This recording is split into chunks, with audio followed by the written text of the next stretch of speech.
بخوای خی گەورە من ناوم ئەبوبەکر حسین گەڵاڵیە کاندیدی ژمارە 39 لە لیستی هاوپەیمانی بەرەو ئیسلاح ژمارە 119 پرۆژەیەکم هەیە بۆ پێشخستنی بواری پەروەردە لە زۆرکردنی بینای قوتابخانەکان کە زۆربیان کۆنن لە دامەزراندنی ئەو خوێندکارانەی کە خریجی جانکۆکانن لەو بوارە پسپۆڕیانەی کە پێویستن بۆ بواری پەروەردە دابمەزرێن یەکێکی کە لەوانەیە کە خول و ڕاهێنان بۆ مامۆستایان بکرێتەوە بە گوێرەی پێویست بۆی لەگەڵ ئەو مەنهەجە تازەی کە دانراوە ڕابێن هەروە خۆتان نەزانن لە هەرێمی کوردستان ساڵانە زیاتر ئێمە ڕێژەی قوتابیانمان زیاد دەبێت بۆیە دەبێت ڕێژەی قوتابخانەکانمان زیاد بکەین پشت بەخوا ئێمە کە چوینە پەرلەمان بەرەو بە بواری پەروەردە دەدەین یەکێکە لە ئەولویاتەکانی کارمان وەکو مامۆستایە کە من زیاتر لە 18 ساڵە خزمەتی بواری پەروەردە دەکەم بۆیە داوا لە بەڕێستان دەکەم کە متمانەم پێ بەخشن دەنگم پێ بدەن بچینە پەرلەمان کار بۆ بواری پەروەردە و پێشخستنی بواری پەروەردە و خۆشگوزەرانی بۆ مامۆستایان بهێنەدی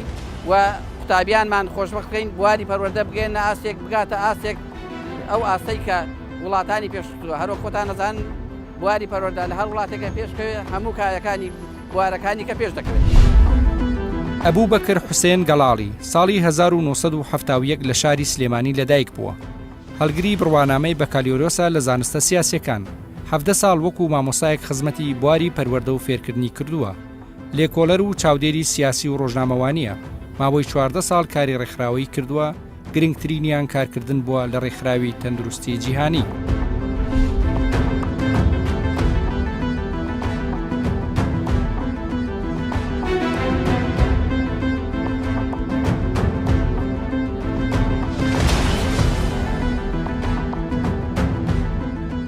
بواری پەروەردە بوارێکی گرنگە، بوارێکە بڕبڕی پشتی هەموو وڵاتێکە کێشە و گیر و گرفتەکانی پەروەردە لە ڕوانگەی جەنابتەوە کە ئێمە ئیشی لەسەر بکەین لە پەرلەمانی داهاتووە. پێشکەوتنی هەموو وڵاتێک بۆ بەسراوە کە بتوانانی لە بواری پەروەردە پێشکەوتوو بەدەستبێنێت. بەڵام لە وڵاتی ئێمە ناڵێن ئیش نەکراوە، بەڵام لە ئاستی پێویستان نەبێ هەموو شتێک ئەرک و مافی هەیە. جا لەو پێناوەدا ئێمە پێمان خۆشە جەناب ئەگەر هەر شتێک بێت لەوەی ئێمەش هاوکاری بین وەکو سەرپەرشتیارێک وەکوینێک بتوانین هیوای سەرکەوتنیش بۆ خوازی. بەڕێستان وەکو مشتیفێک لە بواری پەروەردە وەکو مامۆسایەکی بە ئەزمون کێشە و گرفتەکانی مامۆسایان لە چیدا دەبینیتەوە ئێمە لە پەرلەمانە بتوانین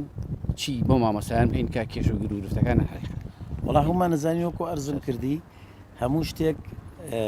مافی هەیە و ئەرکی هەیە. مافی مامۆستا بەڵکو مافەکانی زۆرن. مامۆستای وامانەیە گرفتیە لە شوێنە دوورەکانە چۆن نقل بێتەوە، چۆن بگوازرێتەوە بۆ شوێنی تایبەتی خۆی کە پێویستە زۆر مرتاح و زۆر بەینی بتوانێت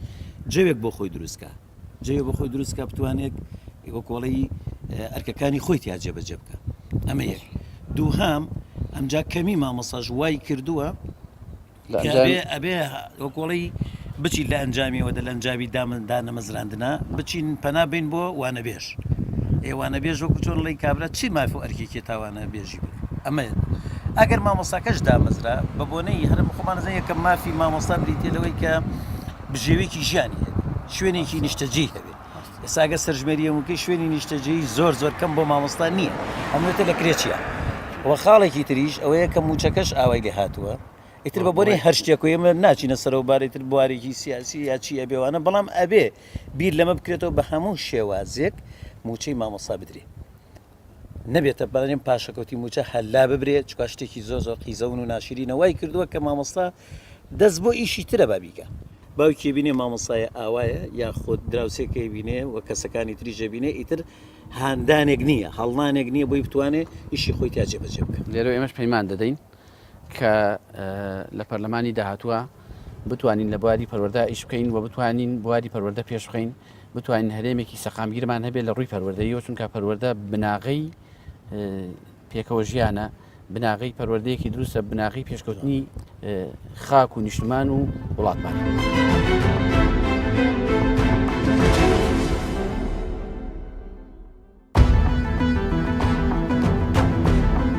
پەروەردە بەردی بناغەی پێشکەوتن و گەشەسەندنی وڵاتە. ئەو وڵاتانەی لە دوای جەنگە مەزنەکانەوە ژێرخان و سەرخانی وڵاتی ئەم وێران بوو توانیان لە ڕێگەی جێگیرکردنی سیستمێکی باش و تەندروستی پەروەردە هەڵبستنەوە بەرەو پێش بچن. لەم نێوەندەشدا هەمیشە قوتابی بە سەنتەری پرۆسە و گرنگترین ئامانجدا دەنرێت. ئەمڕۆ سیستمی پەروەردە و فێرکردنی هەرێمی کوردستان بەدەست چەندین قەیرانەوە دەناڵێنێت. لەلایەکەوە نەبوونی ژێرخانی پتەوی پەروەردە وەک بینای گونجاو و قوتابخانە و کەمی سەرچاوەکانی فێرکردن و پشتگوێخستنی لایەنی پراکتیکی و لەلایەکی دریشەوە لاوازی ئاستیوانەکان و لە هەمووشیان کاریگەرتر قەیرانی دارایی کە مامۆستایانی بە تەواوی تووشی گرفت کردووە. هەر بۆیە بەرهەمی پەروەردەی وڵات بە هیچ جۆرێک لە ئاستی چاوەڕوانیدا نییە. ئەمە سەبارەت بە پەروەردە لە ئاستی گشتیدا و لەسەر ئاستی کەرتی تایبەتیش کە ڕۆژ بە ڕۆژ ژمارەی قوتابخانە ئەهلیەکان زیاتر دەبێت ئەوەی تێبینی دەکرێت گرانی کرێی خوێندن و دابڕینێتی لە واقعی کوردستان کە سەر ڕایگەشە سندنی لەسەر ئاستی زانستی بەڵام لە ئاستەکانی تر وەکو پێویست نییە. بۆ دەرباز بوون لە کۆی قەیرانەکانی پەروەردە بە کەرتی گشتی و تایبەتیەوە پێویستمان بە دنیا بینیەکی هاوچەرخ و مەدەنی هەیە.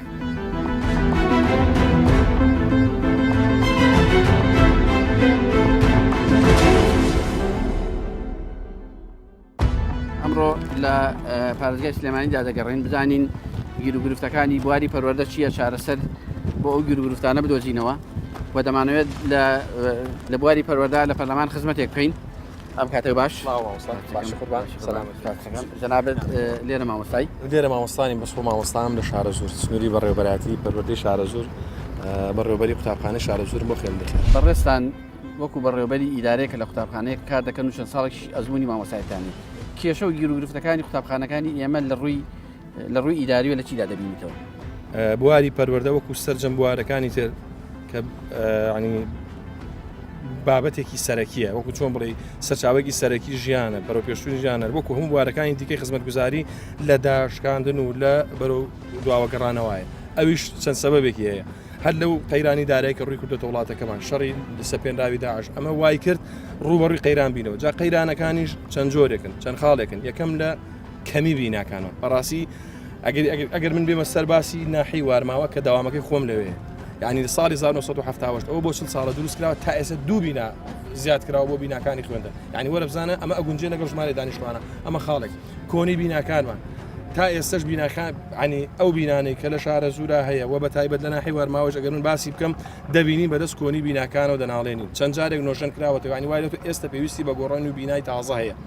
ئەمە لە ڕووی کەمی بینە تەجهیزات و پێداویستەکانی قوتابخانە و پێداویستەکانی پرۆسی پەروەردە و فێرکردن هەر لە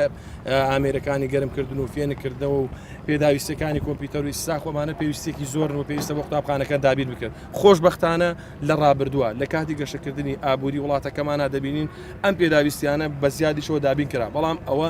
بۆ زیاتر لە 6 ساڵێکە بێت ئەم پێداویستیانە لە قوتابخانەکان و ناتوان بۆمان دابین بکرد. ئەمە پێداویستین وە لە ڕوویەکی ترەوە نقصی میلاکات و کەمی مامۆستای پسپۆر بە تایبەت لە هەندێک بابەتە وای کردووە کە ینی پەنا ببرێتە بەر مامۆستای محاضر و ئەوانش زۆر بە ناڕەحەتی دەست ئەکەوێت وە قەیرانی دارایی ینی ئەم پاشەکەوتی موچە وای کردووە ینی مامۆستا نەتوانێت هەستێ بە کارەکەی خۆی بە شێوەیەکی ڕێکوپێک بۆ بەدڵ سۆزانە ینی وای کردووە کە کرد مامۆستایەک کرێت چی بێت لە شوێنێک و بێت هاتو چۆ بکات دەبینیت سەرچاوی بژێوی ژیانەکەی واناکە کە ئیتیمامێکی تەواوەتی بەداوام لە ڕووی دەوامەوە ینی ساتە جەناب لەو شوێنەکە مامۆستا ینی ئەو قەزای کە جەنابەتی لی پێویستی بە چەند قوتابخانەی دیکە هەیە کە حکومەت بۆی بکاتەوە لە ئێستادا. من ئێستا بە دقیقی ینی ناتوانم ئەوە بڵێم پێویستمان بە ئەوەندە هەیە بەڵام ئەگەر بێت و من سەیری ناحی وارماوە بکەم کە دەوامەکەی خۆم لەوێ و لە سنووری بەڕێوەبەرەتی پەروەردەی شارە زۆرم بێگومان پێویستمان بە دەوامی لە هەموو شوێنێک بە قوتابخانەی تازەی لە هەموو شوێنێک بەڵام ئێستا ئەوەی کە لە ناو خەڵکا زۆر باوە ینی ئێستا ناحی وارماوە پێویستی بە قوتابخانەیەکی بنەڕەتی حەوت بۆنەوە هەیە لە کوڕان لە کچان ئێستا هیچ بینایەکمان نییە بۆ ئەمە ئەمە خۆشبەخت بووین ینی بڕوا بکەن ینی گەشتبووینە قەنەعەتێک کە ئیترەوە بە خەریکە پرۆسی پەروەردە بەرەو چڵەپۆپە هەنگاوانە ئینشاءڵڵا ینی قوتابخانەی وای لێ هاتوو بەرەو ئەو ڕشتی قوتابخانەی دوو دەوامیش دەمێنێت لە ناحیەکەمان و لە سنووری شارە زۆرە بەڵام ئێستا ئەگەر بەکردنەوەی ئەم دوو قوتابخانەی کە زەرورەتێکی زۆر گەورەی ینی لە ناحیەکە ینی ئەگەر قوتابیە لە گەڕێکی ڕاپەڕین کە کۆرتترین گەڕک و گەورەترین گەڕەکە ناحی وارماوە بچێت بخوێنێت دەبێت لە ڕۆژنبیران بخوێنێت یعنی ئەمەش کولفە و کرێکی زۆری دەچێت بۆ خۆتان دەزانم قیرانیداران ناکرد بۆیە ئێمە ئێستا پێویستمان بەکردنەوەی ئەو دوو قوتابخانە بەڵام بینانی ئێمەش پەیمان دەدەین کە وتەکانی جەنابتان بەباشی بگەین پەرلەمان و کاری لەسەر بکەین و بنیاتی بواری پەروەردە پێشخۆین لە کوردستان انشاءالله.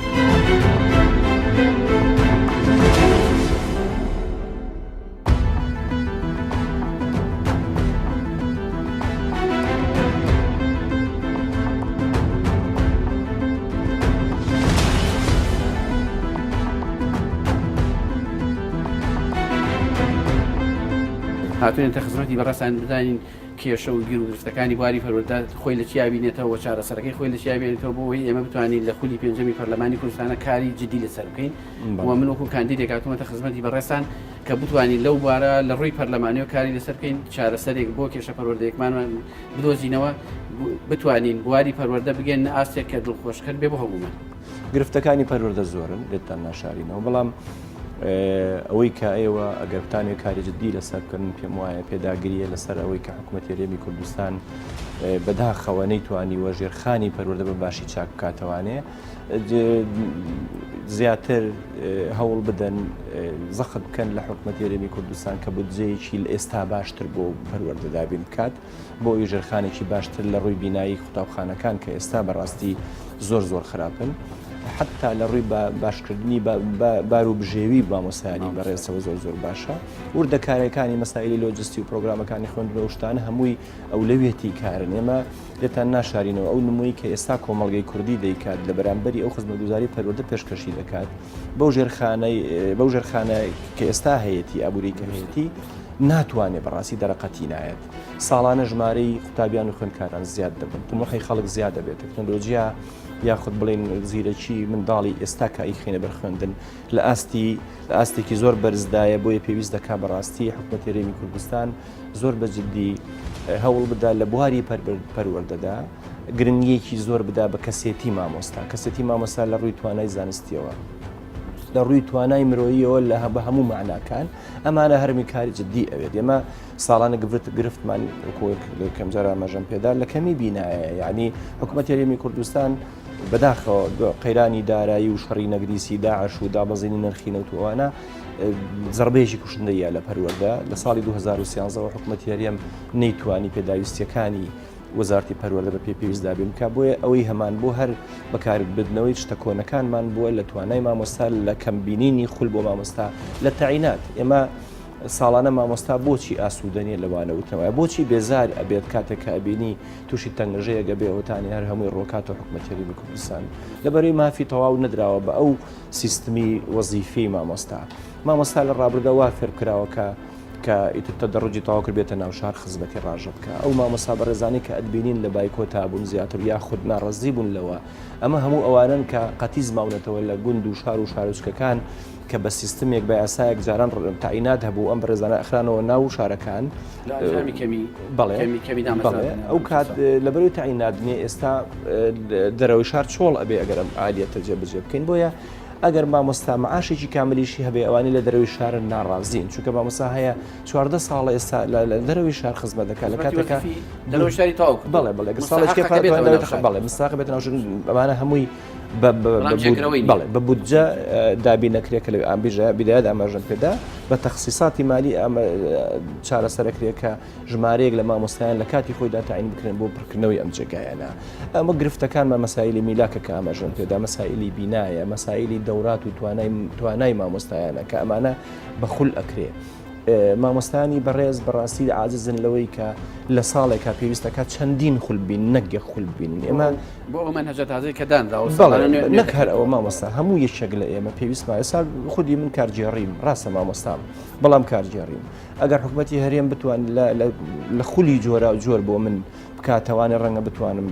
تەجروبەکانی ئەو شوێنانی کە خولم بۆ کەنەوانێ ئیسپاتی لێ بکەم بۆ باش تەحسینکردنەوەی ئیدارە لە وڵاتی ئێمە یعنی وەکو مدیرێک مامۆستای بەڕێزیش هەروە مامۆستا پێویستی بەوەیە کە لە ئێستای خولی چڕ و پڕی پێ بینرێت لەسەر شێواز و سیستمەکانی دنیا نەکەرەمەی ئەم تەقلیدەی کە 20 ساڵ پێش ئێستا مامۆستا بووە لەسەری بۆ تەکنۆلۆژیا وای پێڵەیە یاخود لە ڕووی زانستیەوە اختصاسات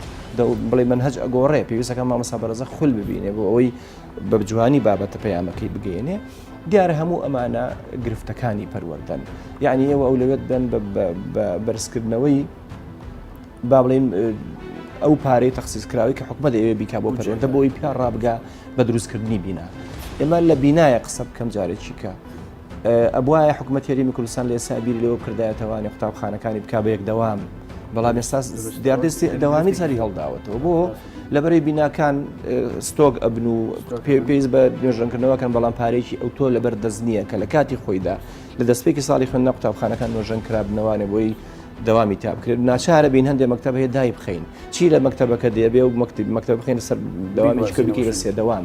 دوو دەوام و سێدەوام سەرباری زیادبوونی ژمارە قوتابی خوێندکار ئەم شاری سلێمانە بیبینە بە بەراورد لە بە دوودەی ڕابردوو سێدەی ڕابردوو چوار هێندە و پێنج هێندە و دەهێندەی ئەو زەمانەی لێ هاتووە بەڵام ژمارە قوتابخانەکانی کە دروستکراون بۆ ئەم شارە زۆر کەمترن لە عەدەدی مەولود کە ساڵانە منداڵ ئەبێت و پێگات و ئامادابێ بۆ بەرخوێندن بڕۆن جەولێ بکەن بە قوتابخانەکانی ئەطرافی شاری سلێمانی کە بە نوع لە نوعەکان خەڵکی هەژارنشین و کەم دەرامەتی تیاژی بزانن مەکتەبەکان چەند وێران لە ڕووی زۆری ژمارە منداڵ و کەمی بینایەکە ئەوانە هەر هەمووی گرفتن من پێم وایە گەر ئێوە هیممەت بکەن هەر بەڕێزێکە خەمخۆرێکی ئەم وڵاتە لە هەچ بوارێکا بێ بتوانێت بچێتە پەرلەمان ئینشاءڵڵا هێوای سەرکەوتنتان بۆ خوازم بتوانن داکۆچی بکەن لە پسەر ئەوەی کە هەموو سێکتەرەکانی کەوە لا بنێن بەس ئێحتیمام بم بە پەروەردەم پێم وایە ئەم وڵاتە ئەچێتەوە دۆخێک کە ئیتر وڵات ئەکرێ بڵین لە وڵات لە هەندێک لە وڵاتە ئەو سیستەمی کە جەنابەت باسی کرد یەکێک لەوانە وڵاتی ئێرانە ئەو کەسانەی کە دەچنەوە دەرەوەی شار خزمەتێکی زیاتر دەکەن بودجەیەکی زیاتریان لە ڕووی موچەوە بۆ تەرخان دەکرێت ئەمەش بۆتە هۆی هاندانێک کە مامۆستاکان لە ناو شارە خۆیان نەخڵپەن بۆ دەرەوەی شار لە هەتا لەوێ خانە نشین ببن ئێستا لە حاڵی حازرا من لە ناحی بازیان کە گوندەکانی و خۆی ژمارەی یەکجار قوتابخانە خوێندنگەم هەیە ناحی بەکرەجۆ کە سنووری منە لەوێ نەقسم هەیە بۆ مامۆستا بۆ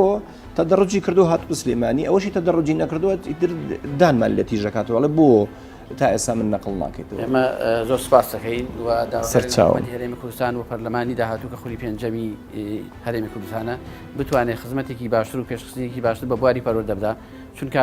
بواری پەروەردە پێشکەوێ لە هەر وڵاتێکە کۆی بوارەکانی کە پێش دەکەوێت سپاس دەکەین هیوای سەرکەوتنتان بۆ خوازم بەخێر بێت.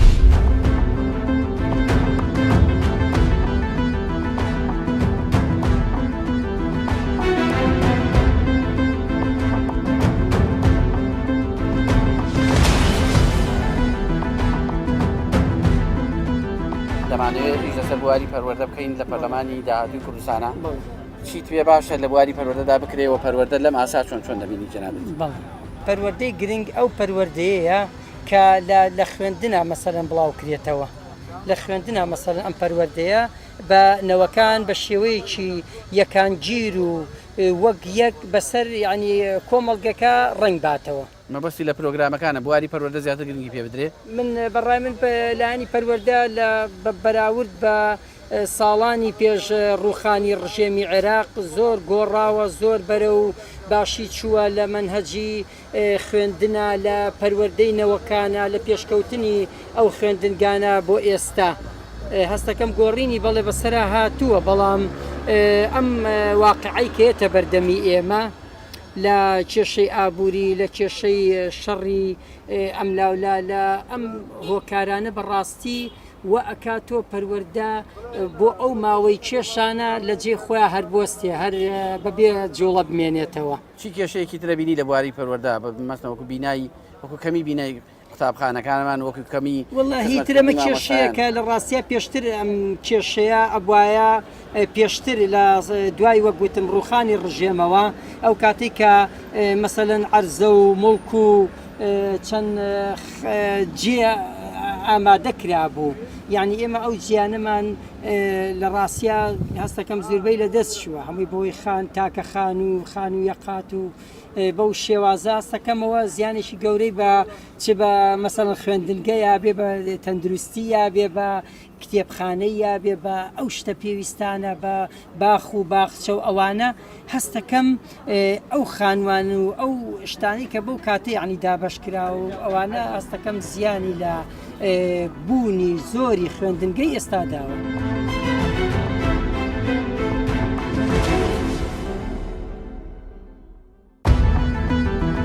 ئێمە وەکو کاندیدێککردنی خزمەتی بەڕێستان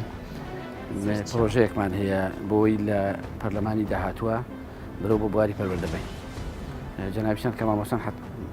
ینی بێگومان ساڵانێکە خزمەتی بواری پەروەردەکەن وەکو پەروەردە و فێرکردن لەو بوارە جەنابیان چی پێشنیارێکتانی وەکو کەسێکی بەزمین لەو بوارە بە تاکید جارێک لە پێشەوە کێشەی موچە زۆرە چکە کاتێک کە مامۆستا ئەچێتە پۆلەوە کاتێک کە بیری لای موچەکەیەتی دایمەش لەژاوە ئەمجا هەر ئێستش کە ئەگەر کە قوتابخانە نییە دایمە بیری لەوەی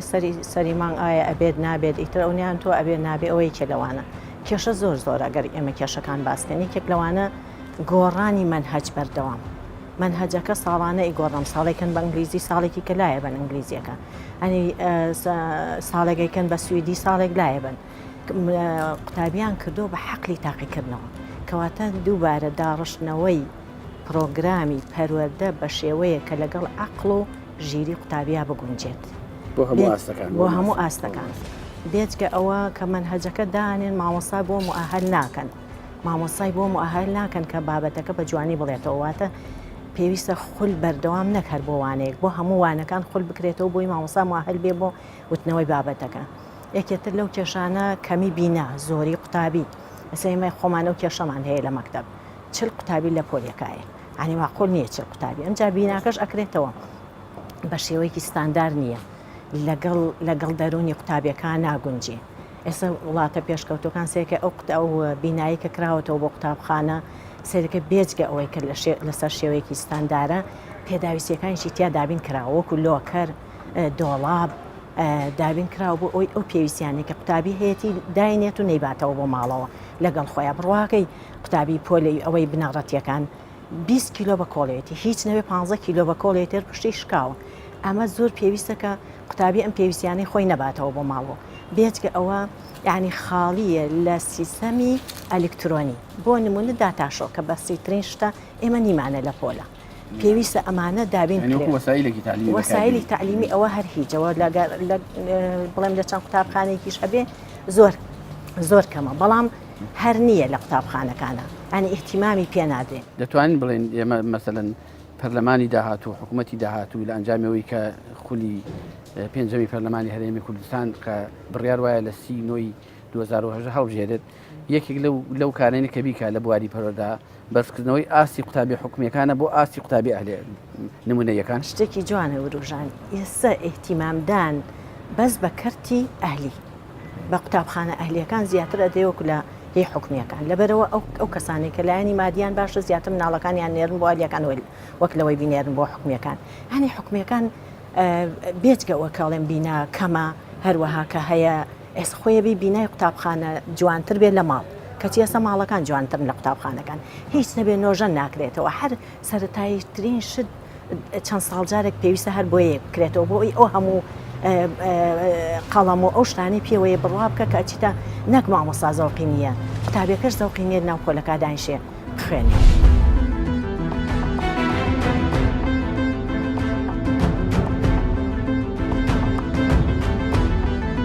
من ناوم ئەبوبەکر حوسێن عەزیز گەڵاڵیە کاندیدی ژمارە 39 لە لیستی هاوپەیمانی بەرەو ئیسلاح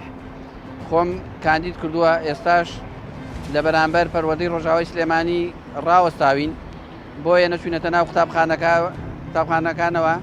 ئەم لێدوانە یا بانگەشەی خۆمان بکەین بۆی ڕێز لە کۆمیسیۆنی باڵای سەربەخۆی هەڵبژاردنەکان بگرین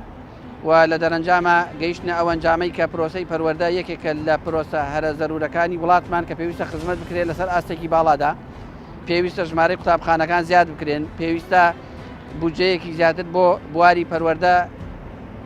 سەرف بکرێت بۆ پێویستە پەرلەمانی داهاتوو حکوومەتی داهاتوو ئاوڕێکی جدیتر زیاتر لە بواری پەروەردە بدەنەوە لە هەر وڵاتێکە بواری پەروەردە پێشکەوێت هەموو کایەکانی ژیان پێش دەکەوێت بۆیە لێرەوە داواکارم لە بەڕێستان کە متمانەم پێ بەخشن لە 4 ساڵی داهاتووە بتوانین خزمەتێکی زیاتر وەکو ئەندام پەرلەمانێک خزمەتێکی زیاتر بە بواری پەروەردە و پێگەیاندن بکەین لە هەرێمی کوردستانە متمانەدانتان بە بەندە جێگەی ڕێز و تەقدیرە لێرەوە سوپاسان نەکەم کە متمانەی زیاترم پێ بەخشن بە ژمارە 39 لە لیستی هاوپەیمانی بەرەو ئیسلاح لەگەڵ ڕێز و سوپاسم بۆ ئێوەی بەڕێز.